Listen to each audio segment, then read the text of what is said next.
皆さんこんにちは、木村直樹です。最近ですね、やっと念願の防湿庫を買いまして、見ての通りかなり大きいんですけども、いいのを見つけたんですよ。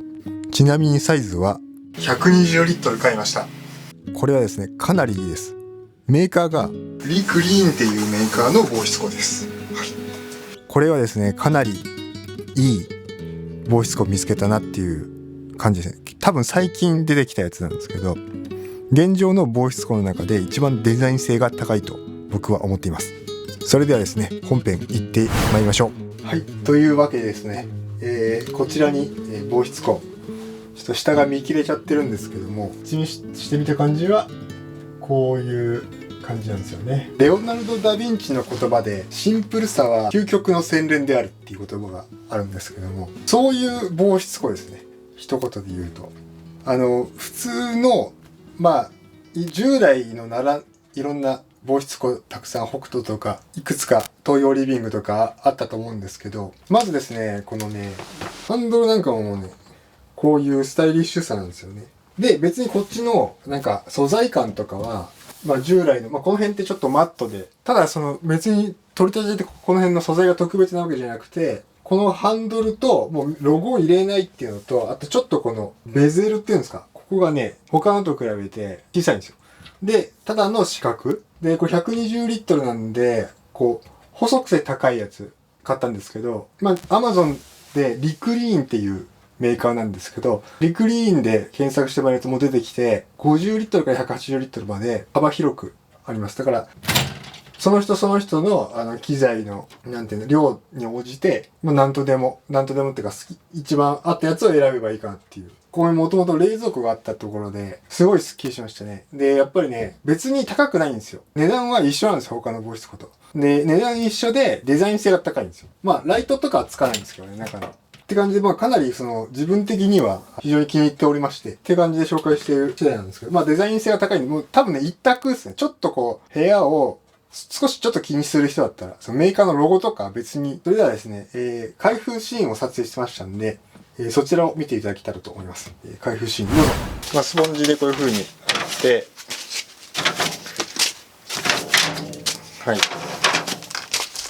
1、2、3、4、5、6、6段。で、内容物がこんな感じの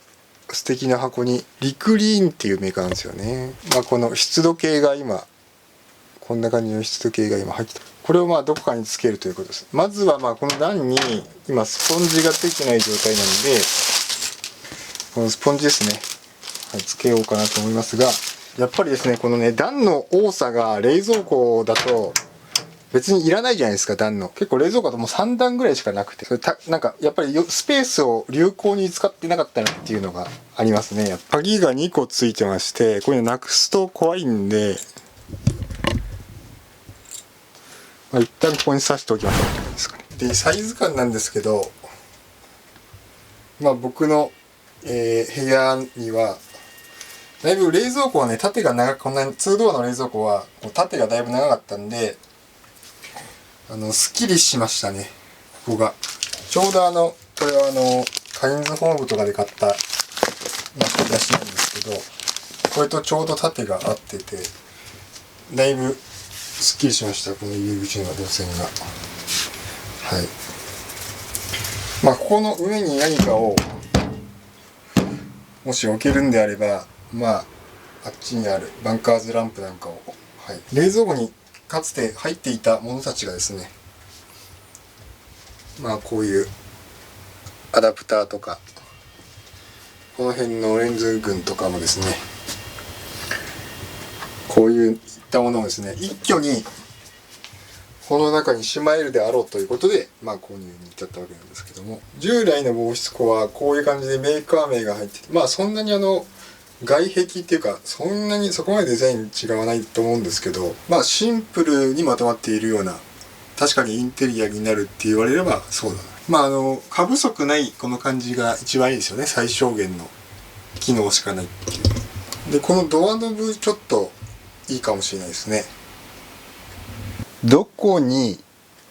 何を収納するかなんですよね、問題は。一番上の空間が一番でかいんですよね。あとは全部同じ幅で、もちろんこれ高さ変えられるんですけど、ここにこれまず EF アクセサリーとか一番下にしようかなと思ってるんですよね。あんまり使わないレンズフードだとかレンズキャップ余ってるのとかあるんで、そういうのは一番下にして、でどっちかっていうとこっち側の方がよく使う、またはよく使いたいレンズ、出し入れよくするやつで、そのもう一個のこっちの防湿庫にはまあどっちかっていうとあんまり使わないようにするものを入れようかなっていう、まあ3段では。これやっぱり防湿庫にして一番いいところはこうやって開くんですよね。これ引き出せるから奥の方にしまっても一応全部見れるっていうのがだいぶいいなって思いますね。一応ですね、今こうなってます。一番上が EF の単焦点の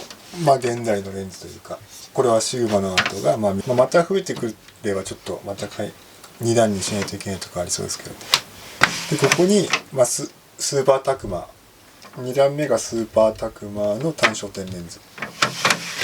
その1個下がニッコールのオールドレンズ、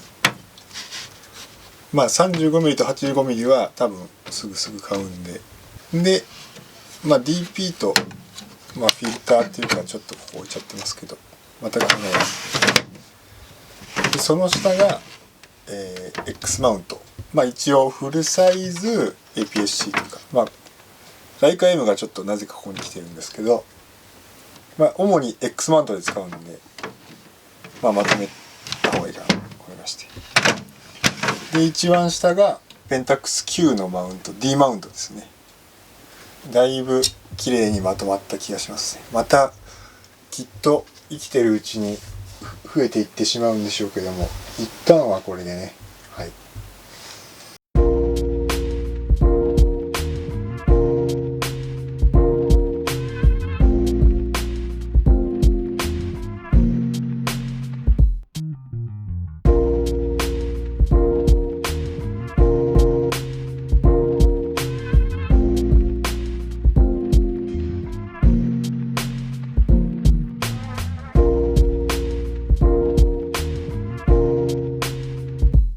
やっぱり何度も言いますけど、シンプルであるっていうこと。ロゴとかなくて、ベゼルがなんか狭い感じでちょっと黒で、ちょっと iMac みたいな感じで開けると、もちろん内容量にもよりますけど、すごい余裕ありますし、段差なんてもちろん変えれるです。で、これ120リットルは8段あって満足ですよね。で、中にライトはついてないんだけど、閉めた時にちょっとレンズが見えると、そういうところもかっこいいなっていう感じなのと、安心ですよね、防湿庫につけときは。以上が、基本的にはレビューっていうか、防湿庫のレビューっていう感じになります。で、この後ですね、もし買った時のために、ちょっとね、このセッティングとかが湿度計つけるのとか、スイッチどうやったら入るのとか、やや戸惑ったことがあったんで、適切な湿度ってあるんですよね。で、それ説明書読むと書いてあるんで別に、いいんですけど、湿度 40% ぐらいがいいみたい。あんまり低すぎてもダメだし、高すぎてももちろんダメっていう感じ。で、ちょっと開けとくと湿度なんてすぐ上がっちゃうんで、こっちの方はね。なので、最初の初期、設定っていうんですか、湿度計をどうやってつけるかとか、スイッチ実はどうなってるのとかを、その様子をですね、ちょっと見ていただけたらいいかなと思うんで、そちらの映像をどうぞ。ちょっとですね、セッティングといいますか、一仕事しなきゃいけないっぽいですね。これはですね、湿度計もつけなきゃいけないし、湿度計をつけるためのパーツが少しありますね。ちょっとこちらの湿度計の付け方がやや難しいので、せっかくなのでここで、このブラケットっていうんですかね、これが出っ張ってる方が表ですね。でゴムが入ってるんで、ちゃんとここが90度がですね、ドアのとこにはまるんで、ここがドアの90度なんでまっすぐになるようにして、でこのゴムをはめるんです。ちょっとやりにくいなって思った。しょうがないんだけど、そんな悪く言うつもりはないんですけど、説明書を見ながらゆっくりやんないといけないかなっていうところですね。こういう感じですね。ここに引っ掛ける感じです。引っ掛けるだけみたいですね。だから取り外しができるっていうことかな。多分違うな。言いにくいかと思うんですけど、このゴムの裏側のレールに挟みます。こう今カチャって言ったんですけど、上もゴムを浮かせて、これで今はまってぐらぐら、ちょっとぐらぐらするけど、これで固定されたっていう感じ。ゴムの外側じゃないですね。ゴムの内側にこれはめれますね。はい。湿度計をつけるところと、あとこの奥のスイッチですね。これが最初分かりにくくて、でちょっと戸惑いました。説明書を見ると、これはコンセントを挿したら自動的に電源も入るようでして、中に湿度コントロールダイヤルっていうのがあるんですよ。それで40から50、30から 50% の範囲でその湿度計が今50後半のあれになってると思うんですけど、これがもうちょい湿度だから下げないといけないんですね。下げてその後にレンズを収納すると。ちょっと見えにくいと思うんですけども、この真ん中のダイヤルが右側だとより乾燥する。で左側だと湿度を下げないっていうところで、こう強くするとLED が強く光りますね。はい。今やっと2時間ぐらい経ってから湿度 80% だったのが今 40% になってます。なのでやっとレンズをしまうことができます。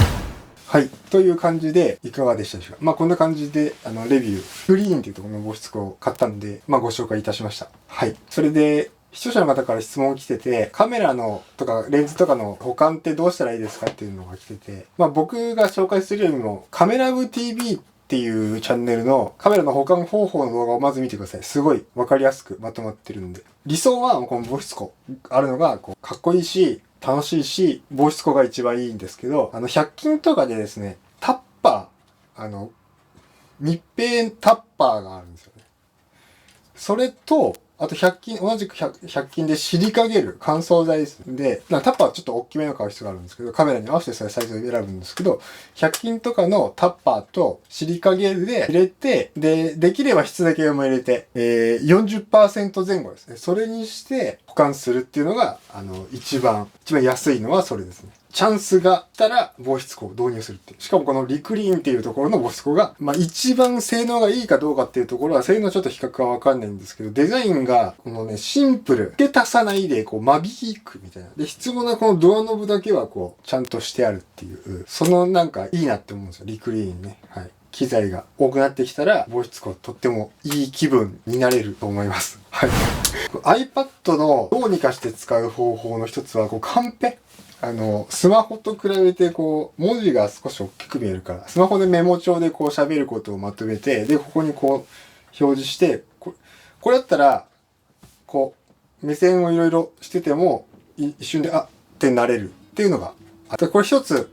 iPad ならではのメリットを発見しました。という感じですね。機材のレビューだったり、撮影の仕方、生活に役立つライフハック的な情報。たまに音楽をやっていきますので、よかったら、グッドボタン、チャンネル登録もお願いします。結構ね、YouTube、僕は半分自分の、動画の作り、いろんな動画の構成あるなとか、自分の実験で結構使ってる傾向がありまして、バリエーション少し普通のチャンネルと比べると広いと思うんですけど、よろしくお付き合いいただけたらと思います。今日の撮影カメラはですね、いろいろあるんですけど、メインのカメラはアサミンっていう感じですね。設置シーンとかはこれでハンドヘルドで手ブレ補正ついてるからやっぱりいいですよね。ボディ内手ブレ補正。それではまた。